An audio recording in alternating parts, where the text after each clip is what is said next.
4年一次美国总统就职典礼如期而至，川普时隔4年重回白宫，第2次参加总统就职典礼。川普的副手 J.D. 万斯也将宣誓就职，成为美国历史上第3年轻的副总统。日前，就职委员会公布川普就职典礼的详细活动安排。就在就职典礼的前夕，周六18号，川普在弗吉尼亚州的国家高尔夫俱乐部举行总统招待会、烟火表演，以及为内阁成员和副总统特别准备的专场晚宴。周日，川普在华府市中心的体育场举行一场竞选式的让美国再次伟大胜利集会。周一，1月20号，就职典礼正式开始。中午12点，川普将在美国国会大厦前宣誓就职，随后发表就职演说。在国会大厦与国会领导人共进午餐以后，川普将搭乘车队沿着宾州大道前往白宫，随行的还有军队、学校乐队、花车和民间团体游行队列。随后，川普及其嘉宾将在检阅台上观看游行。晚上还有3场盛大的就职舞会，分别是总司令舞会、自由就职舞会和星光舞会。川普将发表讲话，与大家一起庆祝这历史性的一天。1月21号，庆典将在国家祈祷仪式中落下帷幕。整整4天的庆典活动，从胜利集会到烟火表演，再到豪华舞会，官方活动将川普的就职委员会资助。根据媒体报道表示，这次筹集了超过 1.7 亿美元。然而，由于极地涡旋来袭，今年总统就职典礼罕见移师室内举行，成为40年来首见。执法机构丝毫不敢怠慢，从国会大厦到白宫都加强了防护，处处可见栅栏及路障，越靠近主建筑越密集。主要原因是川普曾经遭遇2次暗杀。国安机构认为，就职典礼仍可能是暴力极端分子的有吸引力的潜在目标。Politico 根据未公开的情报和执法机构的评估报告指出，对选举不满的潜在造势者可能会将就职视为透过暴力影响选举结果的最后机会。执法部门因而强化了安全措施，全美各地警力将涌入华盛顿特区。华府警察局局长史密斯13号表示，当地警局将增援约4000名警察，国会警察也将得到近1000名警察的支援。此外，美国特勤局称，约有 2.5 万名执法及军事人员在现场确保就职典礼顺利进行。去年大选期间，川普遭遇2次暗杀，震惊了全美。近期，纽奥良发生的车辆冲撞人群事件，拉斯维加斯有爆炸案。维安团队几个月来一直处于高度戒备的状态，执法官员也担心就职典礼期间的抗议活动可能会变得混乱。许多团体已申请示威许可，其中有些组织抗议活动曾引发逮捕。前反恐官员科恩表示，今年就职典礼面临风险比4年前更大，当前威胁环境更加危险。他提到近期针对国会的威胁、刺杀企图，以及越来越多的人认为以暴力方式表达政治观点是可接受的行为。就在上周，美国已故前总统卡特的灵柩移灵至国会山庄供民众瞻仰时，国会警察逮捕一名试图携带大砍刀及3把刀进入游客中心的男子。就在同一天，也有人在国会附近纵火烧车，而川普当时就在国会大厦内。一位不愿透露姓名的国会大厦高级安全官员表示，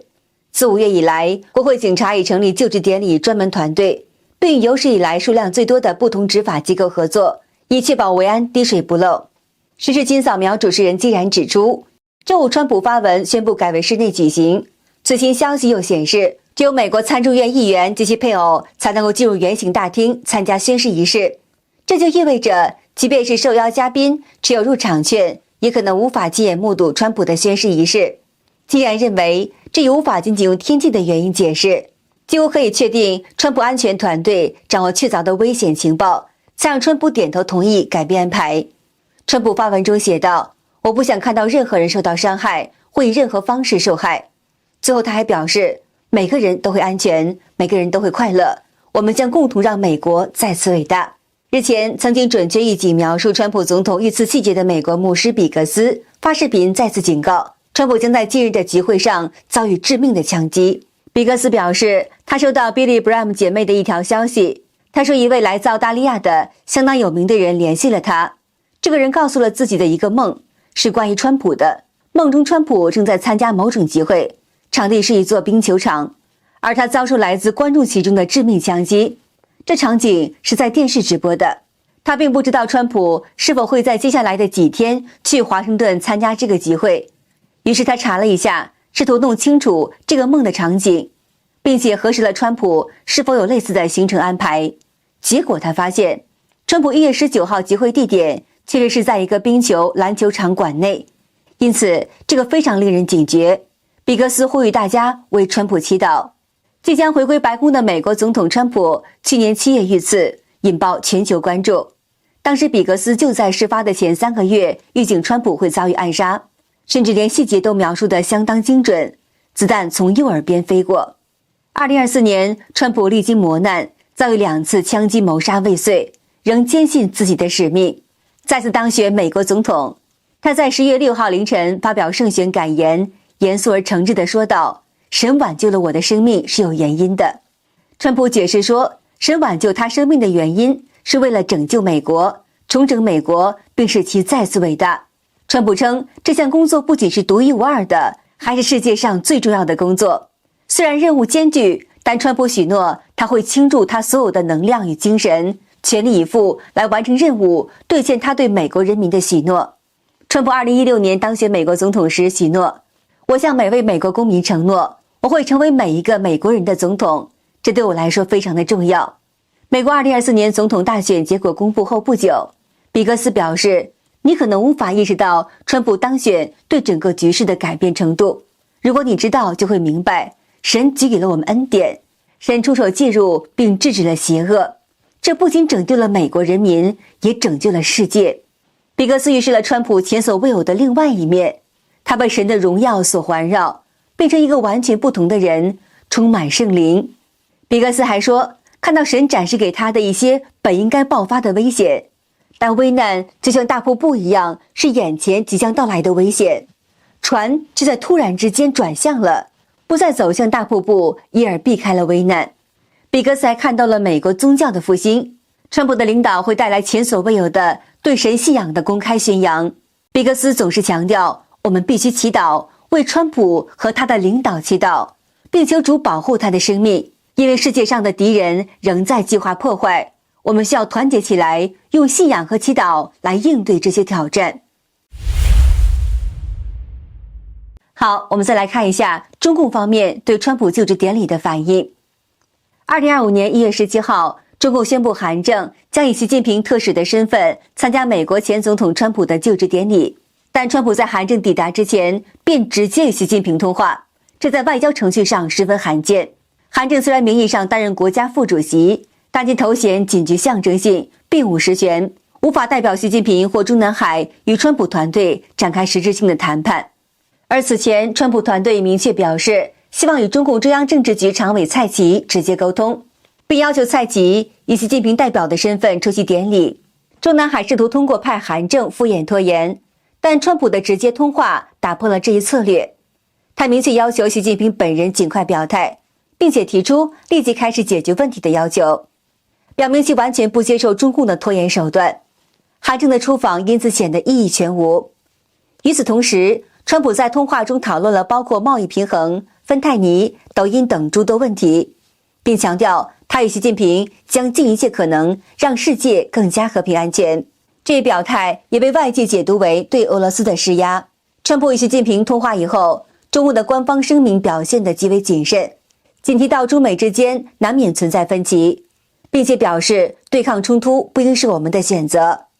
在涉及台湾问题时，声明措辞更为保守，仅希望美方谨慎处理。相比2个月前拜登与习近平会晤后的强硬声明，这次的表态显然体现了中共对川普的忌惮。川普的声明虽然简短，却暗含深意。他提到自己期待与习近平共同解决问题，并且立即开始。这表态不仅是对中共的压力，也是在向俄罗斯传递信息。川普明确表示，他计划尽快结束俄乌战争，而北京对莫斯科的支持则是这一问题的关键所在。外界猜测，川普可能在通话中向习近平施压，要求其减少对俄罗斯的支持，以推动俄乌和谈。北京对此不敢轻易拒绝，但是否会立即响应仍有待观察。中共如不答应川普的要求，未来可能面临更高的关税压力，而如果答应，中俄关系必然出现裂痕，甚至可能导致俄罗斯对中共的强烈不满。通话发生24小时以后，中共并未按照惯例发表相关的评论文章，这反映出中南海对川普的要求一时难以做出明确的应对。韩正出访基本失去了意义，拖延和敷衍的策略已经行不通了。中共原计划被川普直接打破，而习近平在中美关系中的被动地位也进一步暴露。川普强调，他与习近平将共同努力让世界更加和平和安全。这一表态被解读为涉及包括台海局势在内的多项议题。外界分析认为，川普可能要求习近平放弃对台湾的武力威胁，否则其和平表态将失去意义。这番通话不仅直接打破中共的拖延策略，也对俄罗斯形成了无形的压力，为其接下来的行动增添了更多的变数。川普针对中共早有充分准备，他提名的内阁成员都公开表达了对中共的强硬态度。例如，其新任财政部长明确指出，中国经济陷入衰退，即使不至于全面萧条，也已经步入下坡路。1月21号，川普上任后的第二天，美日澳印4国外长将举行会议，共同推进围堵中共的印太战略。此时 TikTok 也将成为川普政府对中共施压的重要筹码。随着中国国内对中共的不满日益高涨，外界普遍期待中共暴政的终结。川普如果能顺势而为，充分利用当前的国内外优势，中共政权的末日或许将会加速到来。好的，以上是今天的全部内容，感谢您的关注，我们下期见。